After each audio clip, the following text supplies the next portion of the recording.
10 দিন করে রিমান্ডে নেওয়া হলো বিগত আওয়ামী লীগ সরকারের প্রভাবশালী দুই নেতাকে।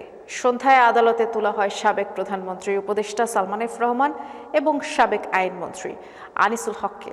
নিউ মার্কেট থানার হত্যা মামলায় বিচারক তাদের রিমান্ড মঞ্জুর করেন। এর আগে আদালতে প্রবেশ ও বের হওয়ার সময় উপস্থিত আইনজীবী ও জনতার তোপের মুখে পড়েন তারা।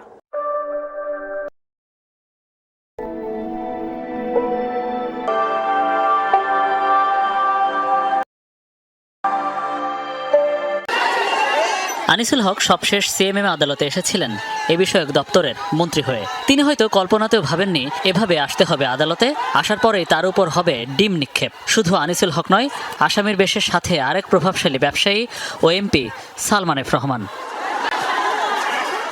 বৈষম্য বিরোধী ছাত্র আন্দোলন চলাকালে রাজধানীর সায়েন্স ল্যাবরেটরি এলাকায় নিহত হন ফুটপাতের ব্যবসায়ী শাহজাহান। নিউ মার্কেট থানায় তার মায়ের করা হত্যা মামলায় মঙ্গলবার গ্রেফতার হন সালমান ও আনিসুল। বুধবার সন্ধ্যা 6:30টার দিকে কঠোর নিরাপত্তার মধ্যে দিয়ে তাদের আদালতে তোলা হয়। এ সময় ক্ষোভে ফেটে পড়েন উপস্থিত আইনজীবীরা।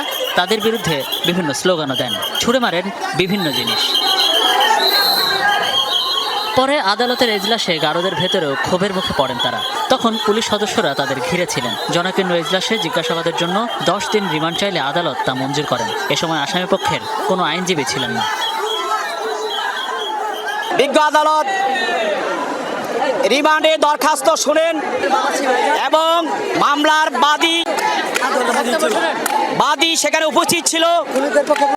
বাদীর কান্নায়, তার সন্তান হারার কান্নায় সারা আদালতে আইনজীবী এবং সাধারণ মানুষের মধ্যে কান্নার রোল পড়ে যায়।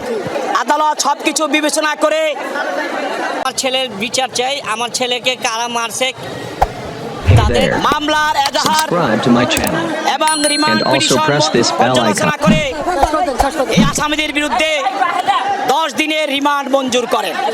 এরা ছাত্র জনতার এই গণঅভ্যুত্থানের এই গণঅভ্যুত্থানকে এরা ধ্বংস করতে চেয়েছিল। এরা দেশের শত্রু, এরা জাতির শত্রু, এরা শিশু কিশোরের রক্তের উপরে দাঁড়িয়ে দেশ শাসন করতে চেয়েছিল। এরা এই আসামিরা তারা নানাভাবে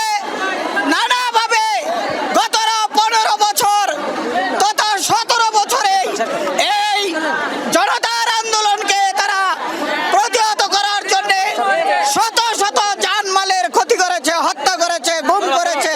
এজলাসে শুনানির সময় নিহত শাহজাহানের বাবা বলেন, ছাত্র আন্দোলনের প্রতিটি হত্যার হুকুমের আসামি তারা। তাদের ফাঁসির দাবি করেন ভুক্তভোগী। আমরা চাই যে আমার ছেলের বিচার, আমার ছেলের বিচার চাই। আমার ছেলেকে কারা মারছে তাদের সবাইকে আমরা বিচারে আওতায় আনতে চাই।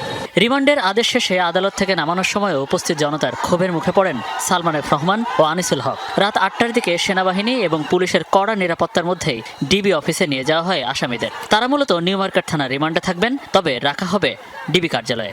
কে জানতো যারা সরকারের বড় বড় নীতিগত